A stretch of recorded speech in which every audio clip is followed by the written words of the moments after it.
You are watching Delhi News.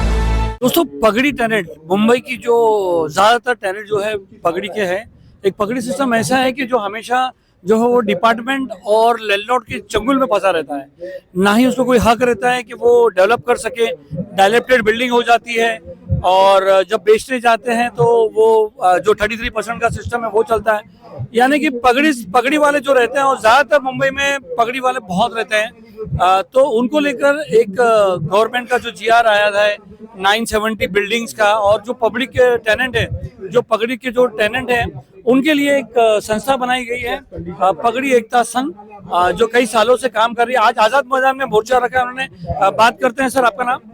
के साथ paint से मैं पगड़ी एकता संघ का अध्यक्ष। जी, क्या आज आपको यहाँ पर आंदोलन करने की जरूरत पड़ी, क्या है?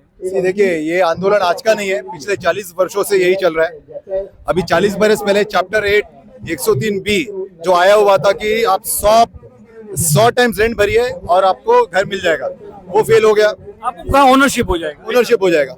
सुप्रीम कोर्ट में 33 ईयर से उसकी सुनवाई भी नहीं हुई। 33 ईयर्स। अब सोचिए 40 बरस से हम लोग वहां से आगे बढ़े ही नहीं है। फिर 79 मनी आया, 1 भी आया, 3 बरस से उसका भी कुछ हो नहीं रहा है। मतलब मोटा मोटी ये बात है कि 40 वर्षों में रिडेवलपमेंट बिल्कुल नहीं हुआ। मेरा प्रश्न ये है कि 40 वर्षों से कितनी सरकार आई गई, 8-9 बार सरकार चेंज हुई, तो किसी को भी पगड़ी की व्यथा समझ में नहीं आई।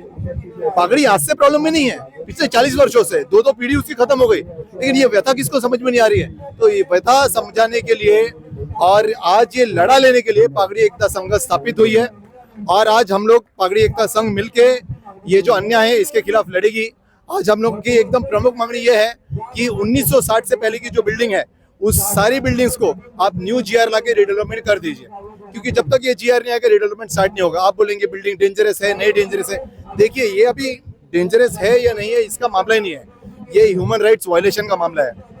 मैं ये बताना चाहता हूँ कि ये जो लोग बोल रहे हैं ना कि ये डेंजरस है या नहीं है, आप एक काम कीजिए, आप वो सब छोड़ दीजिए जो बना रहे हैं। आप हम लोग के घर पे आके रहिए, म्हाडा का वीपी आके रहे, म्हाडा का सीईओ आके रहे, और सब लोग वो रहे जो ये बताते हैं कि ये बिल्डिंग डेंजरस है। क्यों चाहिए बिल्डिंग डेंजरस? 110 फुट में it's a human right violation. Toilet बाहर है। हम लोग के प्रधानमंत्री खुद बोल चुके हैं कि पहले शौचालय फिर देवाल है। तो हम लोग के पास कहाँ है शौचालय? क्यों हम लोग की माँ बहनों को बाहर भेजा जा रहा है? और हेल्थ सिस्टम इतनी बेकार हेल्थ सिस्टम। 80 बरस का आदमी चढ़ते माले से पड़ेगा कैसे, नीचे उतरेगा कैसे? वो शॉर्ट में आपको ये बोलना है कि खाली डायलेप्टेड बिल्डिंग को ही क्यों रिडेवलपमेंट करता है? डायलेप्टेड का संबंध ही नहीं है सर। यहाँ पे बिल्डिंग डायलेप्टेड नहीं, यहाँ पे सबकी लाइफ डायलेप्टेड हो चुकी है। आप मानिए जो 80 बरस पहले वो तो जा चुका, जो उससे पहले जो 40 बरस वो तो अभी 80 बरस का हो गया, वो आएगा कैसे? मेडिकल सिस्टम काम कैसे करेगा? इमरजेंसी में एम्बुलेंस आएगा कैसे? लिफ्ट नहीं है, कुछ नहीं है। It's a human right violation. और आप मुझे एकदम क्लियर बताइए, ये जो लोग न्यूज देख रहे हैं वो प्लीज सर्च कीजिए, गवर्नमेंट से पूछिए कि राइट टू लाइफ पड़ा है, आर्टिकल 21 पड़ा है या 300A पड़ा है। फंडामेंटल राइट ये कहता है कि राइट टू लाइफ सबसे बड़ा होता है, लेकिन स्मॉल कॉज कोर्ट से लेके हाई कोर्ट से लेके सुप्रीम कोर्ट तक यही चल रहा है कि right to property, right to property, right to property. हर जगह पे लैंडलॉर्ड जीत रहा है। क्यों? जब article 21 is stronger than 300A property act से बड़ा है, तो आप सुपरसीड कैसे कर सकते हैं? आप एक इंसानी जिंदगी को कैसे कम आंक सकते हैं? प्रॉपर्टी बड़ा नहीं हो सकता जिंदगी से। और ये आज गवर्नमेंट को देखना पड़ेगा। देखिए, आज यहाँ पे हजारों लोग आए हैं। आप ये सोचिए, ये सिर्फ शुरुआत है। लाखों लोगों की रास्ते पे उतरने की अभी तैयारी हो चुकी है। अगर 15 दिन के अंदर इसके ऊपर कोई फैसला नहीं आता, पगड़ी एकता संघ फिर रास्ते पे उतरेगी, और इस बार रास्ते पे उतरेगी, आजाद मैदान पे नहीं रुकेगी। और उसके बाद भी अगर कुछ नहीं हुआ, हम लोग के यहाँ पे जितने लोग हैं वो आमरण उपोषण पे बैठे रहेंगे, और तब तक बैठे रहेंगे तब तक ये जीआर नहीं आता। मूलचंद जी से बात करते हैं। एक लोकल आम आदमी जो पगड़ी वाला, उसके लिए आप समझाइए वो आपके साथ क्यों जुड़े।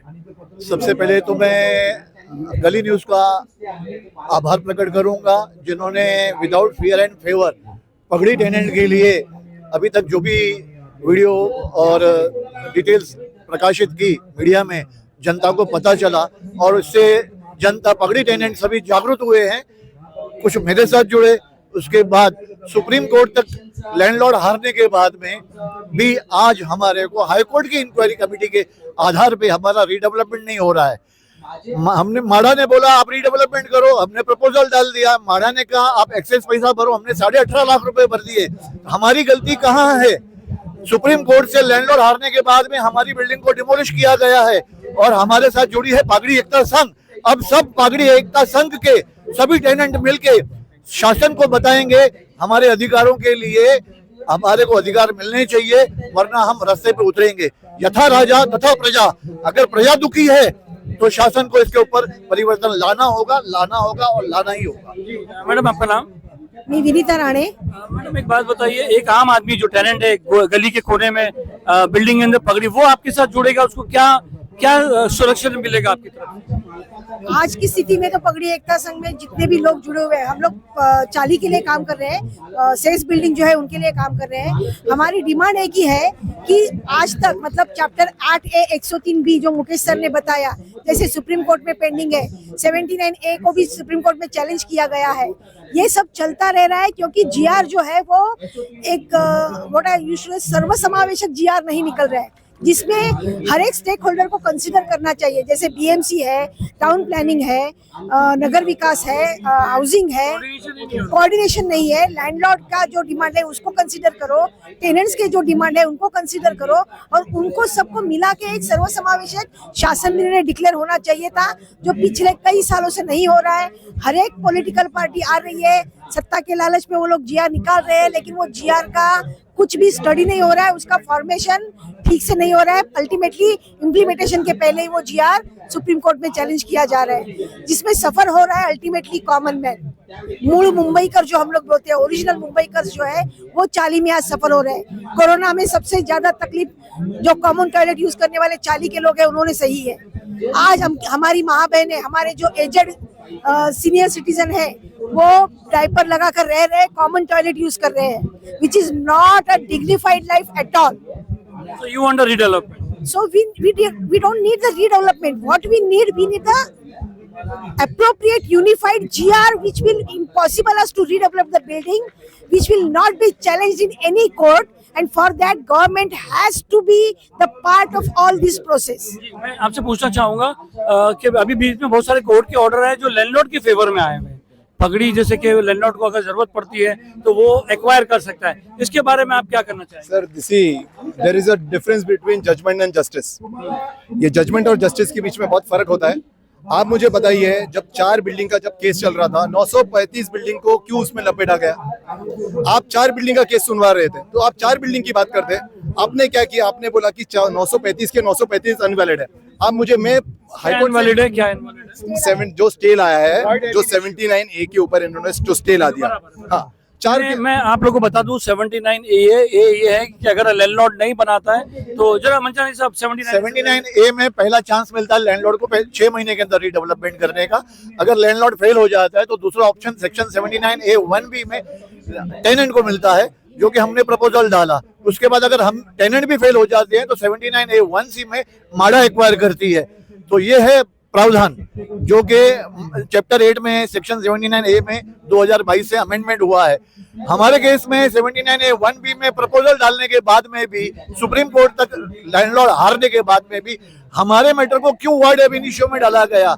इसके बीच में अगर बिल्डिंग डिमोलिश हो गई और जो टेनेंट लेफ्ट एबंडन डिसहाउस्ड हुए हैं, उसका कंपेंसेशन कौन करेगा, कौन भरेगा? एग्जीक्यूटिव इंजीनियर और माड़ा को अपनी जेब से ये पैसे की भरपाई करनी चाहिए। मैं मीडिया से यही गुजारिश करूंगा कि इस मुद्दे को बिल्कुल संसद तक, दिल्ली तक पहुंचना चाहिए, और संसद के शासन के जितने मंत्री, स्टेट मिनिस्टर है, कैबिनेट मिनिस्टर है, गृह मंत्रालय है, लॉ एंड जुडिशरी डिपार्टमेंट है, इसके ऊपर दखल लेवे और हमारे के सभी पगड़ी टेनेंट के लिए न्याय में, हमारे लिए शांति से रहने के लिए, जो हमारा राइट टू डिग्निटी और लिव विद पीस जो है, उसके संदर्भ में बात कर रहे थे 975 बिल्डिंग की, अपन 79 है। अभी अगर 4 बिल्डिंग का, आपने सोचिए 4 लोगों ने अभी कोई गुनाह किया, 4 लोगों की गुनाह अभी 900 लोगों को आप तो दे नहीं सकते, तो गुनाह क्यों मिला है? और मुझे सिर्फ इतना जानना है, ये जो 935 के ऊपर आपने अभी स्टे ला दिया, अगर ये बिल्डिंग कल गिर जाए तो जिम्मेदारी किसकी है?